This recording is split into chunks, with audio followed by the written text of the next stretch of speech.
happens every year during the last week in March.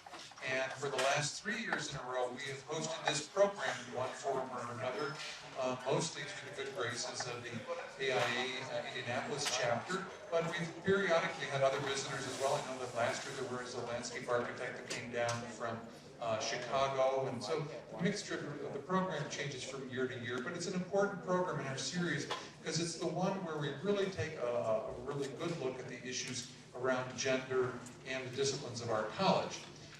I'll say a few words and then I want to introduce Ted Lupton, who is the president of AIA Indiana, and he will then introduce Karen Courtney, our moderator. We have 2 more lectures in the series this semester, actually 3 more. On Wednesday, Gunny Harbaugh will be here. Gunny is a historic preservationist who's responsible for the restoration of IIT. And they're looking at, this is modernism restored in Chicago. Next week, we will kick off Landscape Architecture Month with a lecture by Christine Tenike, who's a landscape architect from Phoenix, Arizona, has some very interesting projects concerning hydrology and the use of water in landscape architecture, and she'll also probably be showing a new project that she's working on with Norman Foster for the West Campus of Arizona State University. The final lecture of the semester has been moved from April 10th, which is a Monday, to April 12th. That will be Chris Sharples from SHOP in New York City. Chris and Corey have been guests of ours before, and Chris's visit is being sponsored by Kevin Klinger's group from the Virginia Falls Center for Creative Inquiry and the Institute for Digital Fabrication and Rapid Prototyping, which is emerging here in its planning phases right now at the college. With that said, that'll wrap up our lecture series for the semester, and I'd like to now turn the microphone over to Ted Lupton. Where is Ted? Ted. Thank you.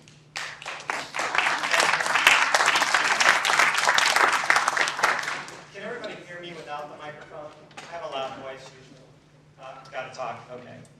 Well, first of all, I'm the president of the Indianapolis chapter of AIA, and I want to thank several people. The first of whom is our main platinum level sponsor this year, Reaper Graphics. They provide our banners as well as all of our reproductions, so we definitely want to thank them. I definitely also want to thank Christina Rexington, Pat Ramidi, and Maria Dominguez, who organized this event on the behalf of AIA Indianapolis. They've done a great job of assembling what I believe you will find is a very knowledgeable panel of specialists within a number of fields. So you'll definitely get a good overall perspective of design. And finally, I just want to basically take a moment to invite all of you to our next lecture. On April 11th, we are having a discussion on the new Colts Stadium, and a number of organizations, including AIA, are sponsoring the event. It's a lunchtime presentation actually in the stadium and the Touchdown Club. It's being organized through the Qualification-Based Selection Coalition, and so we feel free to get on their website or contact any of us at AIA Indianapolis for the information regarding the program. They are requiring mailed reservations by the 6th of April, so just wanted to make everybody aware of that. With that, it is my pleasure to introduce Karen Courtney. Karen is the moderator this evening. She is from BSA Life Structures in Indianapolis, one of the largest firms in our city, mainly specializing in the medical profession, medical sciences field. But she's also a Ball State alumni, and she is the, what is it, the governing board representative for the Ball State Alumni Association. So with that, I don't want to take away any time from Karen and from our panelists. Thank you, Ted. Well, it certainly is nice to be here and see such a diverse audience. When I was in school, I think there were 3 of us. So it's wonderful to be here representing women in the profession and having such a wonderfully diverse panel of women in the AEC world. Let me just tell you quickly who is represented on the panel, and then I'd like each of them to give a very brief introduction of what their role is in the firm, and maybe a size, where they practice, that you have some context. In no particular order, the professionals we have representing us today are Karen Loftus with Loftus Engineering, Carolyn Peters with Massport Design Solutions, Elaine May with Elaine May Design, Christy Rexington, Architects Forum, Joanne Green, representing a landscape architecture firm, Mercedes Enrique, representing CMS, and Bonnie Coughlin with Schmidt Associates. So with that, I'd like you to get started then and describe your firm a little bit and your role at your firm. I'm actually not Carolyn Peters, I'm Emily Woollen.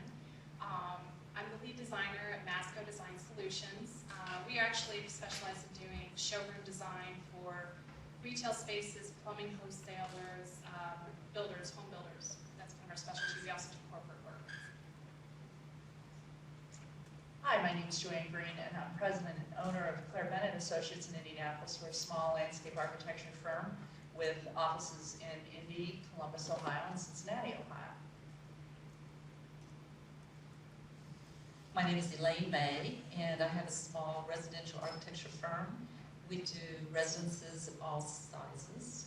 We've done very, very small to some very large ones. We just finished a project that incorporated in some environmental upgrades to 13 acres where a pond had been mishandled before, is a good way to put it.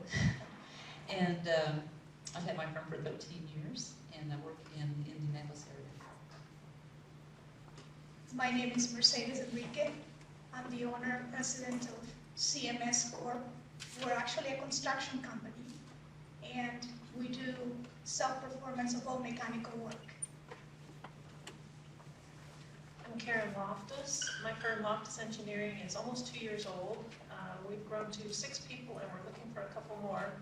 We've gotten a great reception in the Indianapolis area, and maybe someday we'll be working for some of you architects out there. My name is Christy Rexington. I am a partner of Architects Forum. We're a firm about 5.5 years old. We do commercial, healthcare, and retail are our specialties. And I graduated from Ball State as well in '99. Hi, I'm Bonnie Sheridan Coughlin. I'm a Ball State CAP grad, 1982. So I have quite a few years' experience as a licensed architect. I work for Schmidt Associates as an owner's representative. I've been with the firm for 2 weeks, but I've worked with the firm for a number of years in different capacities. I previously was with the state of Indiana for 8 years as an owner's representative, and then prior to that, project manager from design, marketing, design, all the way through post-occupancy evaluation. So glad to be here today. Thank you. Why don't I let my panelists hold on to the mic, and as we get to the questions, pass it to both the person. I thought the question that we could start with for all of our panelists is the influences that led you to your career and your career paths. Since we have a nice mix here of architecture, engineering, interior design, landscape architecture, and construction. I think we have everybody represented. So, who would like to speak to that? I guess I'm going to be the lucky one. Right. I've been a landscape architect now for almost 30 years. I graduated from Purdue University. I can't do that math anymore. It's been too long. I have been involved in a number of different kinds of offices, everything from very large architectural engineering firms to the firm I'm in now. I would say it wasn't probably any direct influence by any person or any group. I found that when I was in high school, I was intrigued. I had a father who was an engineer and 2 brothers who are engineers, and I was pretty clear that I wasn't interested in doing that, all due respect to the engineer on our panel. But I found myself intrigued with the math, enjoyed that aspect of it, enjoyed the technical aspect of it, but I grew up with a pencil in my hand as well. And so I really went searching for something that would allow me to pursue the creative side of me and the technical side of me, and was fortunate enough to find the right people to talk to, and it was between landscape architecture and interior design. And of course you have to realize that in the 70s there were causes to be had and causes to fix. And it seemed that the environment was something that was certainly of utmost significance at that point in time. Of course it still is, but there was a real emphasis then. So all of those things combined, I went looking and discovered landscape architecture. And I'm, to this day, proud to say that I've I'm still practicing and happy, very happy doing what I'm doing. Anyone else? Elaine? Very similar. I started in the 70s. Back then, actually, it was very, very hard to even get an education for a woman in architecture. And I was told that my choices were 3 choices, and they were traditional roles. So I kind of worked my way in the back door and found some very supportive people. There's interesting stories behind those I won't share right now. But, I just kind of stuck with it. I'm like Joanne, I had an interest in art. I had an interest in mechanics. I was very good in physical science, and to meld those 2 things together really appealed to me.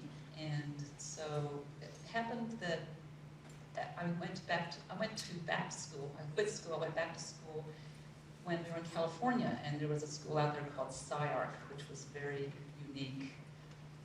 It was down the street.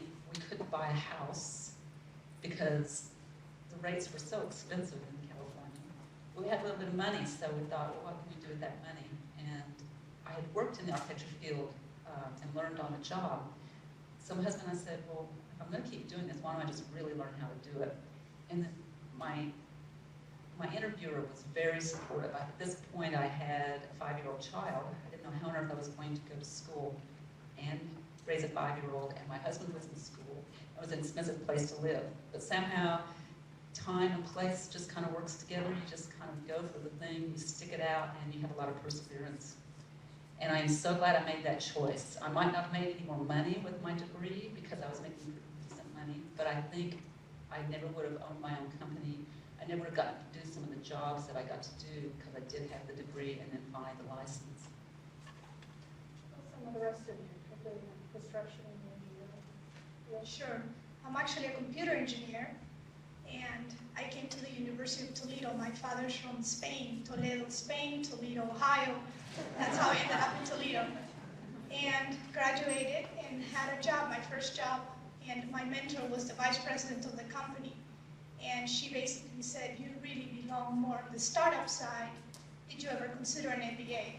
So I applied for a scholarship and had a Fulbright scholarship, moving to the College of Business at the University of Toledo, did my MBA, and then worked for Dana, which is a multi-billion-dollar company in the auto parts industry, and worked in manufacturing for many, many years, and moved up to general management ranks, and always in a startup mode. So either we were starting up water pump operations, or I was moving chassis parts to Mexico, or different assignments. And I always wanted to be an entrepreneur, so then ended up moving to Indiana for other reasons. Worked at Indiana University and at the business school, and then started up the construction company. Actually, 7 friends of us, 7 of us bought the company, and we've been there a year and a half, and it's a lot of fun. I hope many of you have similar experiences. By the time I was in high school, I did well in math and science, and so I was actually encouraged by most of my teachers. You're going into engineering, right? You're going to Purdue, right? Okay, so I did. At the time, the space program was very big, and so I actually pursued my degree in aeronautical engineering. Co-opt at what's now called Rolls-Royce, but at the time it was part of General Motors. From there, met my husband, who decided to join the Air Force, and so that kind of took a turn, and I lived in a series of small towns, and consulting engineering was available to me. So I kind of shifted gears, got into consulting engineering with electrical and then mechanical, so I've practiced in both. And just the encouragement that I got along the way, actually, and the companies that had government contracts were pursuing women, so my opportunities were pretty good. It was very inviting for me. Well, I probably have a similar background to a lot of you, and actually a lot of the panelists. I grew up in a family of engineers. My dad, my sister, and my brother all became mechanical engineers, and I decided to try something different. I applied to Ball State and went through Ball State. Probably the same I probably was most interested in residential architecture when I started Ball State. My parents decided to build their own home, and we kind of lived in that day in and day out. And I learned a lot about it just being on site and seeing what differences you can make by small changes and just being there on site to make sure that things get built the way they're supposed to be built. So my original interest was probably residential. Now I do a lot more commercial, but still enjoy residential to look at it and enjoy what other people do with it. My background's a little bit different than most of these people. I did well in math and science in high school, but I'm from a large family, and I'm one of 7, I'm number 6. And the people on our block were quite prolific because whoever's on the corner had 16. So the thing in our neighborhood, stay-at-home moms, dads went off to work, and nobody made a lot of money, but it was a loving environment. But, you know, when you drove the moms crazy, they sent you outside, and we got pretty creative. And one of the things that we did in the fall was to go over to the schoolyard where all the trees were on the ground, and we would rake the leaves into shapes of little houses. And mine was always the best. They all wanted to come to my house and visit. So that's like the first positive reinforcement from doing this design thing. But that long story, you know, I made my way to Ball State because it was the only accredited school of architecture in the state of Indiana, because there were 5 of us in college at the same time. I went to Ball State, and I'm just delighted that I did because I had fantastic opportunities here. But during my career, the best thing about architecture is you get to see what everyone else does, and you get to see it in great detail. And so I've done a lot of monasteries. How many people here have gotten to see what all these monks do in great detail? I mean, it's an interesting life that most people don't know about. A lot of libraries, a lot of university work. Worked for probably 12 years with Woollen Partners in Indianapolis. I had 2 years in Washington, D.C. Fast-paced life there, working there. And then most recently, I've worked as an owner's representative, which all those years of project management really come into play when you start seeing your peers work and the variety of work that different people do and the kinds of things that over and over get missed in projects, or maybe opportunities that people don't see that exist. It's really fun to be on the owner's representative side because you get to say yes or no, but also you get to see incredible talent, and that's really fun. So again, that's my perspective as this panel talks. I'll be talking about owner's representative. Thank you. And we'll come back here to Emily, hear about the influences that led her to interior design profession.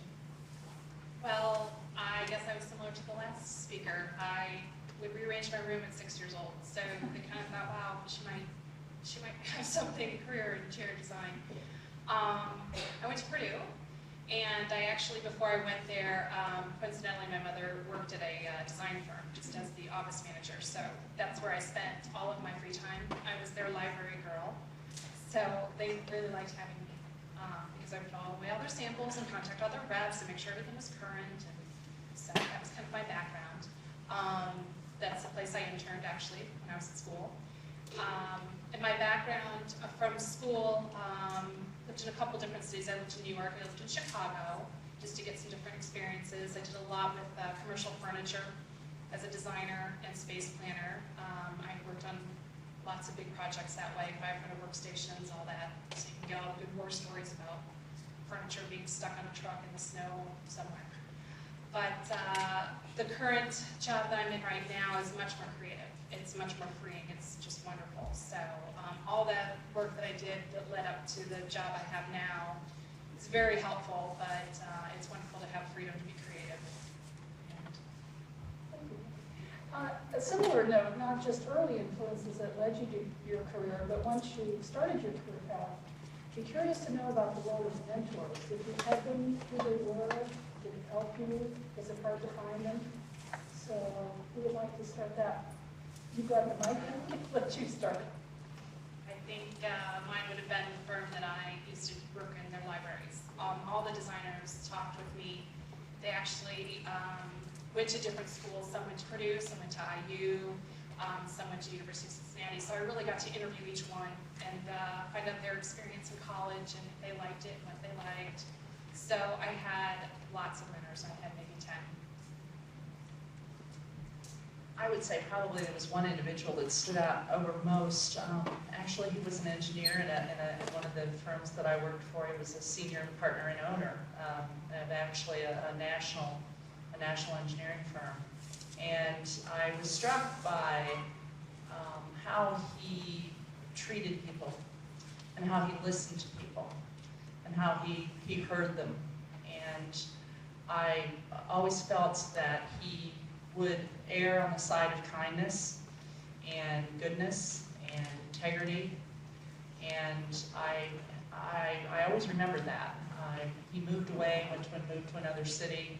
We had an opportunity to work together, a rare opportunity to work together on a pretty sizable project, and we had to drive back and forth. It was the Rose-Hulman Institute of Technology, and we had an opportunity to spend a lot of time in the car together, and this was his pet project because it was his alma mater.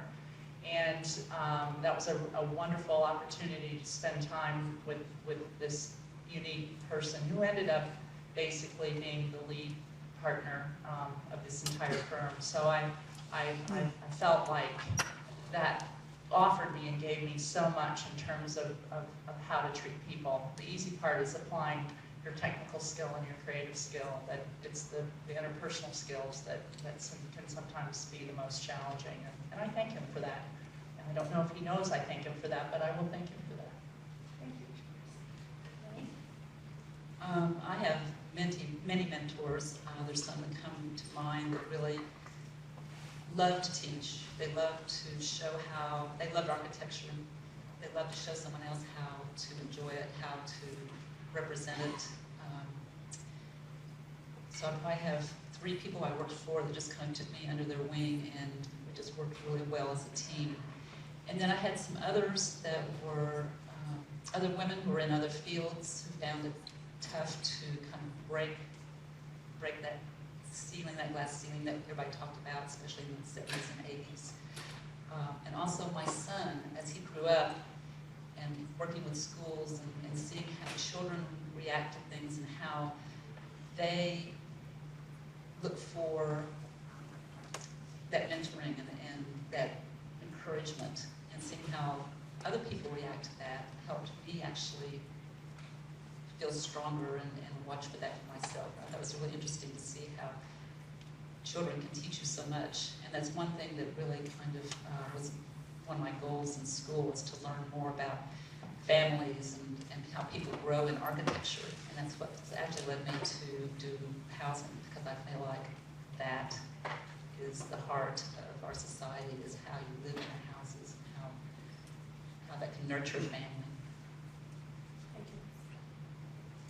Actually, the mentoring for me started at college. I worked as a part-time programmer for the computer department at University of Toledo, and it is through him that I got my first job. Somebody called and said, we're looking for a programmer, and he said, I can think of no one else but Mercedes Enrique. And so he was my first mentor, and then Kathy, who was the vice president of the firm I went to work for, it was an engineering consulting firm, became my mentor. And I find that mentors have something in common with you, and they want to be your mentors if you want to be mentored. So that's very important, I believe. Then I moved to Dana Corporation, and for some reason, there was one executive vice president that became my mentor, and he was there for the 11 years I was with Dana. And through every promotion, I always wrote him a note and said, I moved on to this, and he would write me back, and I would visit him whenever I was at the corporate headquarters, and when I ended up being there, it was just, he was always my mentor. And then even now, as we started and ventured into our own business, I went to the SBA in Indianapolis, and I found out there was one gentleman that had done construction and used to negotiate contracts on behalf of small companies back when the SBA used to be involved in that, and he became my mentor.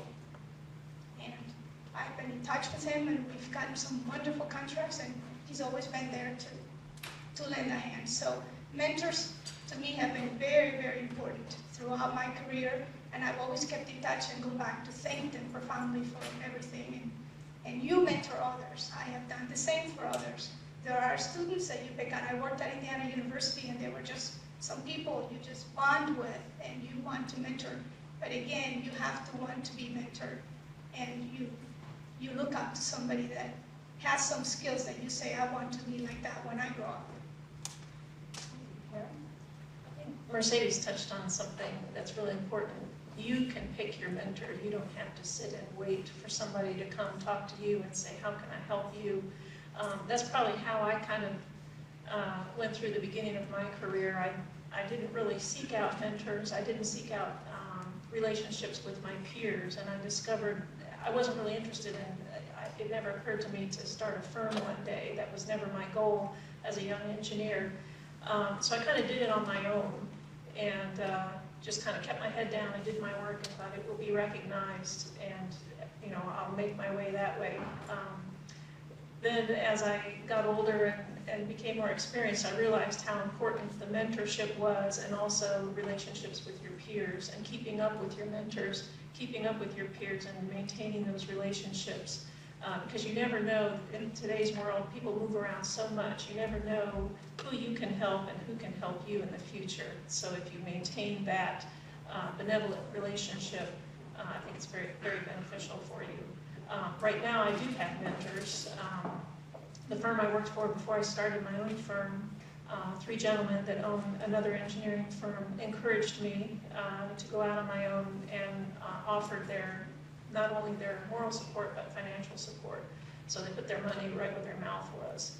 And I'm very grateful to them for that. And I'm trying to model my company after how they treat their employees and how they treat their clients as well. Chris? My mentor was probably at the first firm that I worked at. After my freshman year in college, I came back to Southern Indiana and worked at a firm. And I'm sure, as you can imagine, I didn't know a lot at that time. I didn't really know a lot of AutoCAD. I probably wasn't very profitable for them. But they took the time, and after that summer, I came back the following summer, and I continued to come back for my college career. And I hope that in the end I was able to provide as much of a benefit to them as they did to me. But I didn't really single one person out as a mentor. I realized that there was probably something that every person in that firm could teach me. And I tried to take the time to figure out what that is, whether that was something in the way they treated other people, or whether that was knowledge of a software program, or client relationships. And so I think that my mentor has just been the experience of everyone I meet. Even the people on the panel here, you can learn from, just as I'm sitting next to them, what they've been through, and how to use that to further your career and your relationships with clients and teachers and peers and everyone out there. I think the first person that I recognized as a mentor was the person who worked the line in a factory that I had as a summer job, because it was a job that paid me union wage the summer after my freshman year here to fill vacation slots and And this guy every day would say, this is why you're going to stay in school, and this is why you're going to do a great job, and this is why you're going to go out and see what's out there in the world, so you're not stuck here doing this every day. So I would say that person was pretty important. I agree with all the points about integrity. Boy, find someone that other people admire and that you see that they always treat people honestly and fairly. In my first real job out of school, there was a gentleman whose job it really was, I think, to develop people so that they would be good employees, but also to send people out to the world who did good work. And he was exceptional, and I still call him occasionally about tricky issues, and now he calls me about tricky issues. And even though I've been at this a very long time, I still pick up the phone and call people that I see that I think are doing a really good job. I mean, I recently switched jobs, and before I did that, I called someone who's been pretty successful, and I said, you know, I have lots of opportunity where I am. I work with great people. I really like where I am, but this other opportunity is available, and I'd just like to talk it through with you. Pick those people out. They want to talk to you. They want to share with you their experiences, so communicate with people. They'll help you out a lot. Thanks, Mom. This next one, we'll mix it up a little and not just go down the road. So the question is, As women design professionals, do you see any difference in how you approach the design process? And are there sensibilities that you feel you bring to your job around the design process or around the way you work with your clients? If you'd like to tackle that one. All right. Thanks, Tony. I hate to generalize this way because I spent my life trying to be as much like the guys so that I could fit in, because I was also in the early world when there weren't very many women in this profession, and there were some battles to be had. But I think women are more detail oriented, and I think women as a general rule might listen a little better. I think in this business you have got to be a good communicator. You have got to listen to people. And maybe it's not fair to say that because I know lots of men who are really good communicators, but I think early on that listening to people and being very detail-oriented worked out for me. And sometimes it's a pain for people when you're so detail-oriented. They really want a broad. There are times when you need to be looking at the broad picture, and so you have to be able to zoom in and out. But the detail in management is what makes you a successful manager. That and a sense of urgency, and that's really where I found my niche. So,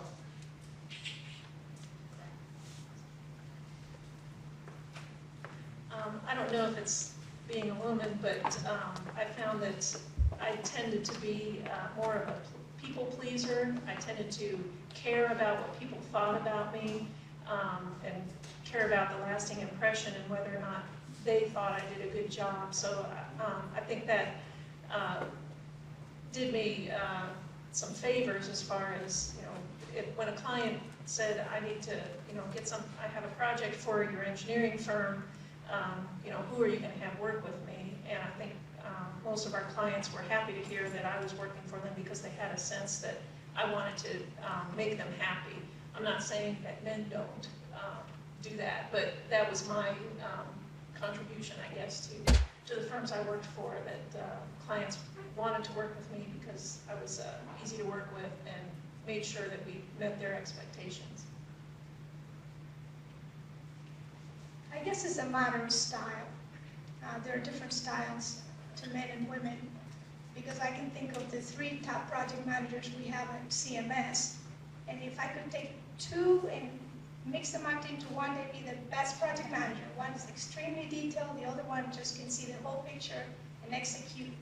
So it depends on the job and the personality. What has worked for me, I guess, is results.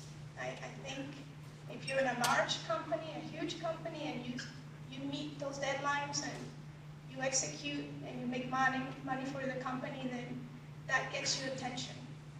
So I would always concentrate on understanding the goals that you're given in whatever job that you do and executing flawlessly. That will get you attention and you'll be able to move on. This is leading in an interesting direction because the Women in Architecture group has been in the group for about 13 years, maybe 15. Bonnie and I were in it for a long time. When I first moved here in the Indianapolis area, one of the things that the group focused on was better communication between men and women. So we did a couple of years of actually focusing on, is there a difference in how we communicate? Is there a difference in how we approach design? And mostly it was the communication that we focused on. And we actually brought in a speaker who was very adept at explaining the differences. And we did this for an AIA meeting. I remember our group was terrified to bring this subject up because, number one, we as women were trying to be just like the men and not be any different, and just really prove ourselves and be out there. And yet at the same time, the men, knew that there was kind of a difference, and they didn't understand how to talk to us, and we would get our feelings hurt sometimes because they would respond differently than we expected them to. So we put on this program, and it was amazing because after the men came up to me, because I kind of helped pull it together, and they said, "Thank you for putting this on. Now we understand. We're going to be able to get along with people."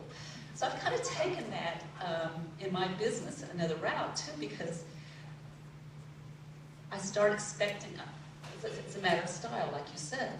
And when you start realizing that there's actually 3 styles out there.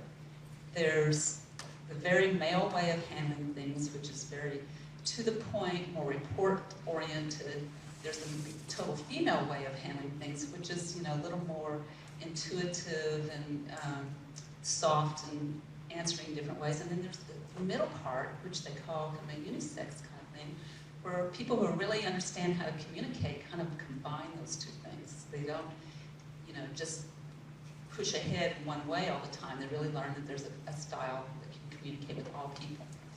So in my own work with residences, I find it kind of endearing.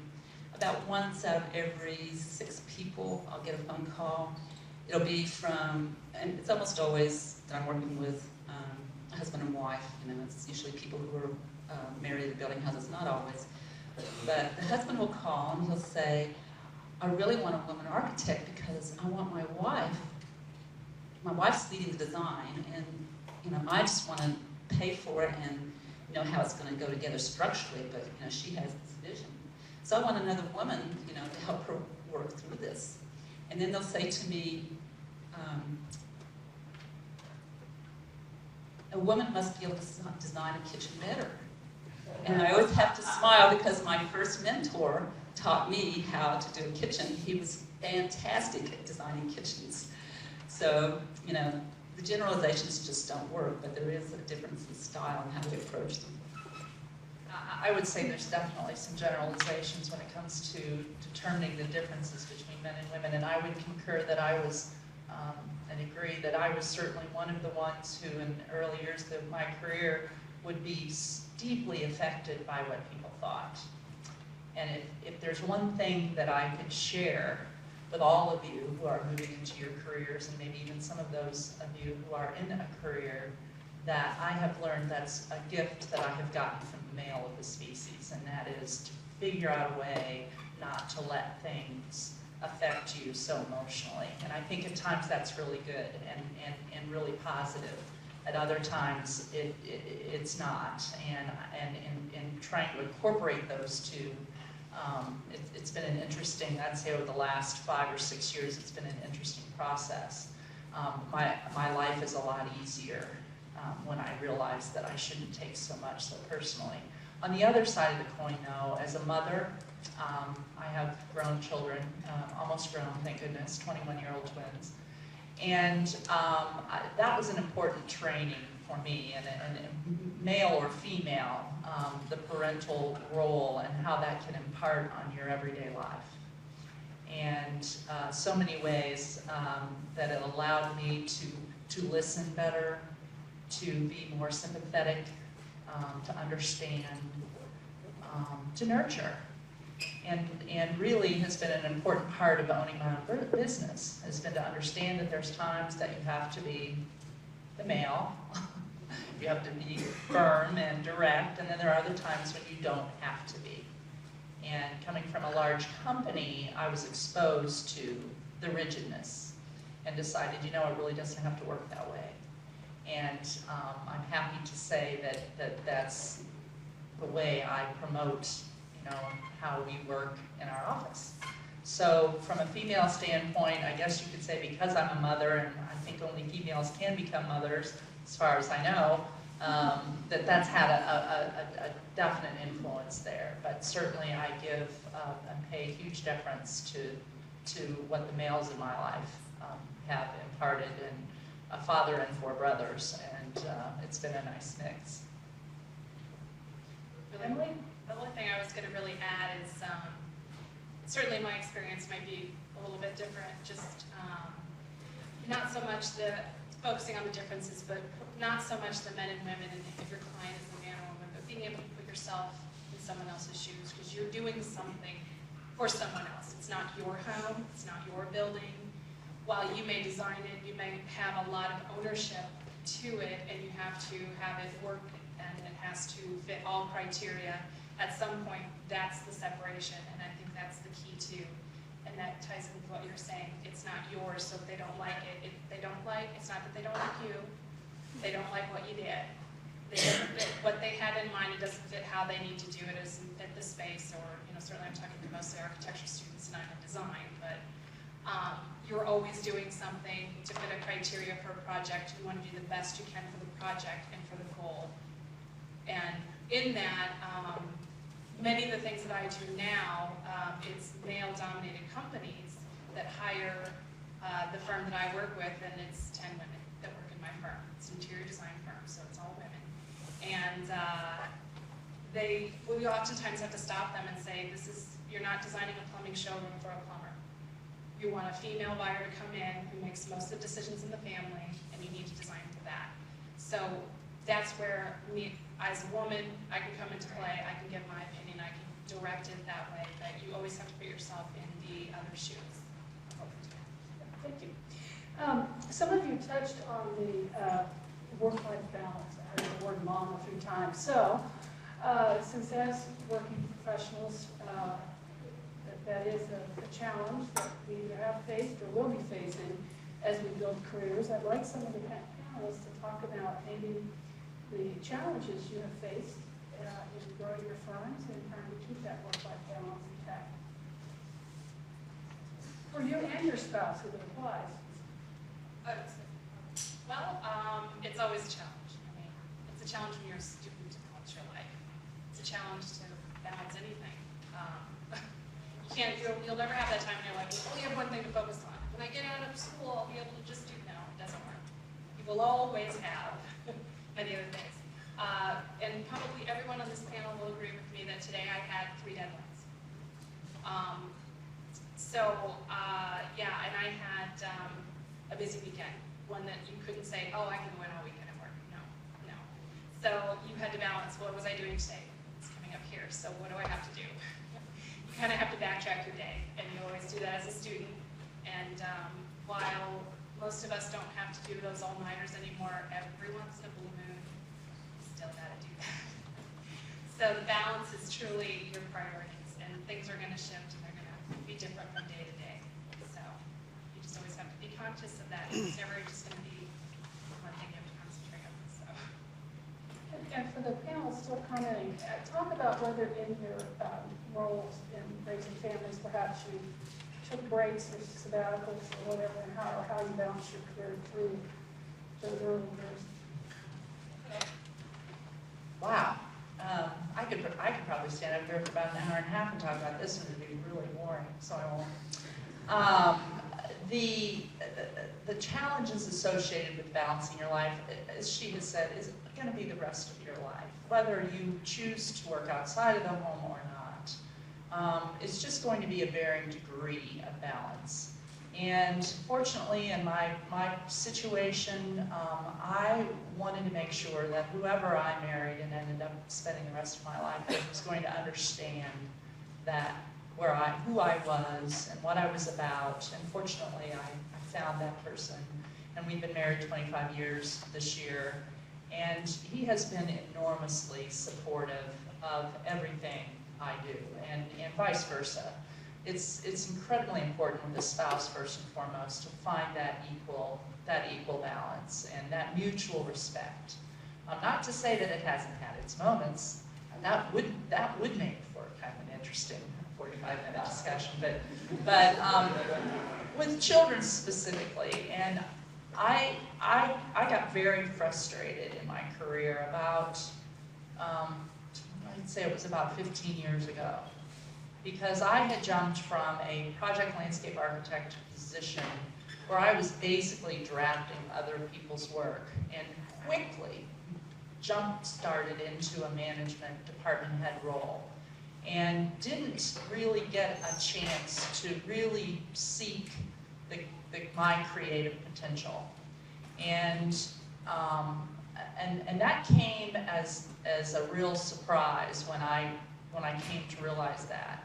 And I looked back and realized what was going on. I saw an opportunity, I took it. I had 4-year-old twins that, required so much of my time and so much of my energy, and it was because I wanted to do that. And I never regretted the focus I put on those 2 children. At least I think they're going to turn out okay. We'll see. But there's going to be times in your life when you're going to go, wait a minute, this is off kilter. I see my kids five minutes a day, or I see my husband 20 minutes a day, and you reel yourself back in, and then it goes back, and you just find yourself, going back and forth. But always realize that at some point in time, and I think I'm kind of there now, that I'm so excited to be able to devote so much more time and energy to what I do and what I love, and know that the ups and the downs and the changes are always going to take place, and accept that. Ditto. Yeah, you can work really, really, really hard because you can see the goal. You just keep plugging away at something. It takes time to pull something together. You've done that in studio. You know how many hours it takes to really get ideas to fruition. But sometimes you do have to step back, and sometimes it's not just a constant path. And it's amazing because sometimes you'll step back and you'll do something else, and you'll find that different path actually gives you new insights.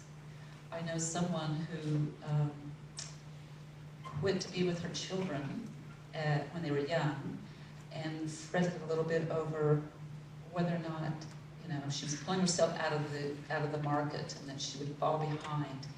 And what happened, I think, I talked to her a little bit about this, but what I think happened is that she went to school boards. She was on school boards. She was, involved in other aspects that she didn't have time to when she was at a desk at the architecture office all the time. And she developed new skills that she took forward once her children got to an age where she went back to work. And that taught me something too. And so I started looking at different things that really contribute to my design. And when I feel out of balance sometimes, sometimes it's a matter of going to a museum with my husband, and we start sharing ideas. He's in the research field in science, and just very detail-oriented and everything, but we discovered that we're both designing things. We just have different products. So sometimes, our balance is to spend some time together doing something, and we don't even have to talk about it, we just experience it together. And it could be just 2 hours on a Sunday. That rejuvenates both of us. I think what you said about finding the right husband is right. I think it's a matter of balance, and you will know in your life when you need to take a break. I took a 1-year break when my second daughter was born, and then I realized everybody wanted me to do something else, and I was working full-time and caring for kids full-time, and I realized that it's better to be working and get a nanny than to be at home and work and be a nanny. So I've gone through the gamut, and my husband is very supportive. We have 4 children, ages of 11, 10, 7, and 5, so it is quite a challenge. They do travel quite a bit with me. So when we split the kids, and one takes 2 and the other one takes 2, and they all have fun, but we do quite a bit of traveling, so if my demands require that I travel and it's over a long weekend, we plan it ahead, and they enjoy that. I too was lucky enough to find someone who somehow we've made it work. Being in the military, we don't often get to choose whose career has preference, but in my opinion, that is something that often has to happen. For a while, his career was the determining factor, and I worked around that. After he got out of the Air Force, it was my turn, and even to the point where he was an engineer also, was in engineering, quit for 3 years, pursued an MBA so that he could be home with our sons, getting their homework done, getting dinner made, excuse me, for about 3 years. And I know how hard it was for him to do that because I did the same when our sons were younger. But you can do it. You can take time off and go back, and you can do things in the meantime to stay involved and to keep your skills sharpened. But it can happen. I did it several times as my husband was sent here or there. I had both of my children out of state when we lived in Michigan. One was born in California, one in Indiana. It all worked out in the end. I think they're growing up to be pretty decent human beings. So You may have an idea in your mind as to how your life is going to go, and that's fine, but you have to make sure that your expectations are in line with the person that you spend your life with. Well, although I don't have a family, I tend to think that we all know that we picked a profession that we like to be busy. We like to have a lot of things to do, and I know that you can probably think about your weekend. It was probably busy, even though it was different things than what everyone on the panel probably did this weekend. And I think that as long as you enjoy that and you enjoy being busy, you'll always have things to do, and you'll make time for things when they're important. When you need to make time for your family, or you need to make time for your friends, or you have a project or a deadline that's the weekend, and you make that happen. But I think that, when saying that you're all here and that you're all, even in this, trying to learn a little bit more, even after hours, we're all going to always be busy, and there's no time in your life where there's going to be a lot of free time, and enjoy that. There's a lot to enjoy about being busy, and I'm sure my life will get busier as I go on, but I think that that's something to look forward to. This is your life. You want to do what you enjoy doing, and I love being in architecture. I love all the facets of it. Early in my career, when I was trying so hard to not be noticed as being any different than the guys, I didn't listen to what I wanted as much. And I did take some time off. I took about 3.5 years off to be with little ones and with an ailing parent. Oh, I just was so worried about taking that time off. No big deal. You've got the skill sets you've got. But I think the one thing that we should all do is figure out what it is that we like to do. Make lists for yourself the same way you make lists that you have to get that project done. You have to buy balsa wood or whatever it is. Make lists for yourself about the important things that are there for you, and then work toward those goals, career-wise and personal-wise. When I look back, the things that I would do differently is communicate to the people that I was working for that I would like to have this time off to do this. They bent over backwards when my first child was born. I think I was the only person in the office who'd ever had, in a 30-year-old firm, the only one who'd ever gotten pregnant and had a baby that worked there. But they bent over backwards to do so many things for me, but I wasn't willing to say, yes, I need this or this or this. I tried to be sure and do the things that I knew they needed of me. In hindsight, I think I should say to them, I need more time. I can't go back to work and leave a 6-week-old baby with somebody. It's just too hard. But you just have to know what you yourself need for yourself and live your life. I want to leave a little bit of time for questions and answers. We've got about 5 minutes. So are there any questions from the audience to our panelists? Yes. I just have a quick comment. This has been absolutely terrific. Wonderful job handling all the questions. I think on behalf of the third of the audience, literally today, I take some umbrage in you saying everyone is represented here today. There's not a single player there. Reprint one for us. Right. But it's been great. Okay. Any other comments? Listening to you, could you hear me? Yes. Okay. Listening to you, it was becoming clear to me you are in a way more architects than women. It's because you were kind of like focusing so much of your attention and energy to say like how much you love architecture and the design and the mentors and all these things. The question that I have is was there a defining moment when you figured out that you are a woman? Was there a defining moment when you figured out that you are a woman while you were up? Say that again. In this field or at once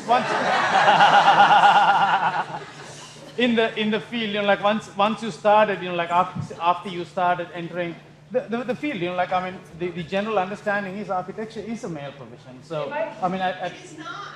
Okay. It is right now in this country, but in China there are probably more women architects. Yeah, I'm asking about this country. Yeah. If I could paraphrase the question because of our video capabilities, was your question around the issue is when did you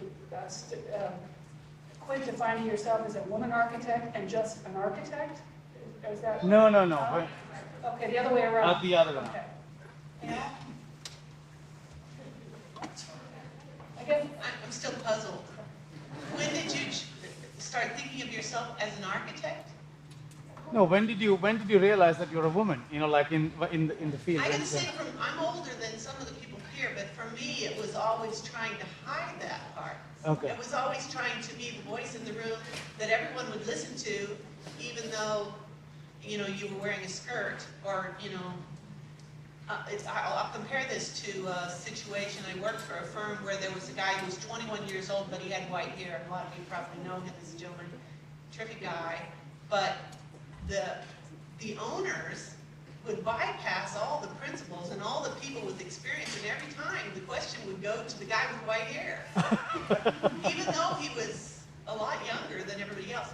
Well, in my early career, the first people didn't go to the woman in the group because they were thinking you didn't have much experience. The only time that ever happened to me was for a monastic community of women.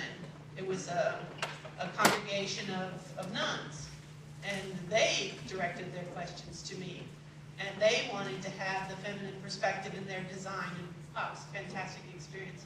But I would say my experience was the opposite of the question you're asking. For me, it was the enlightening moment when it was not an issue at all anymore, and I was really grateful for that point in time. And it's, I don't know, 8 years ago. anybody else want to answer that question before we go on to another one? Yeah, I think I forgot what I was going to say. I think it comes with being my age. Can you relate to that? No, I think for me, it was just the opposite as well. I have always taken the approach that I don't look at things as male and female, as people. We're people. You know, we relate, we communicate, we talk, we want to get our ideas across. There might be little nuances in there associated with our femaleness and our maleness, but I have always tried to extract that and never make a comment or justification, you know, or try to explain, you know, my femaleness away. I just don't make it an issue. I simply just don't think about it in those terms. And that has helped me. That has helped me. Yeah. I'm curious, you know, when Tom Peters spoke to AI National a couple years ago, he came in and basically, if you look around the room, it was almost 80% men, 20% women at the most. And the first thing he said is that we were extinct because the purchasers and the people who were moving up in corporate climate were mainly women. And I'm curious if you're finding more of your clients are women and more of the, you know, the corporate heads and the professionals you're dealing with are women because of the same kind of things you touched on today. You know, being able to be better communicators, being better with teamwork, a lot of those things that, you know, are positive things of being a woman in the field. Are you finding more women just in general moving up that are your clients now? To repeat the question again for the video, the question was if we are finding more of our clients are also women decision makers. And just one thing to kind of comment on is, you know, I do think it's interesting that in our own field this year when I went to Grassroots, our president and the new executive director are now women, and all three of the student chapter, president, vice president, and secretary, Gina, Tracy, and Corey are all women. So, you know, I definitely think there's something in the water that's happening. I think to a certain extent that's probably true, but that's not been my personal experience. For me, it's been over time learning how to communicate better. So as I've learned how to communicate better, I don't know if that has to do with the fact that I can communicate better with women or men. It's just that I can communicate better, and that's been my experience.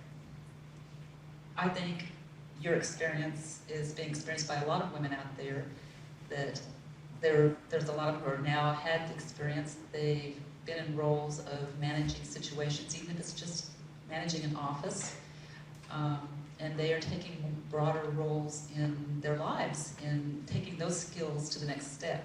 I have a lot of women who call me for home design, and they really have thought things through, they understand, they've done their research ahead of time, and it's really refreshing to talk to someone who actually understands what it takes to build a house and knows that it's not an easy process. It takes 1.5 years sometimes.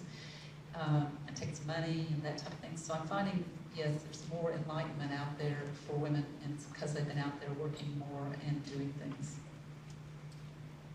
I actually think we need a lot more women in construction.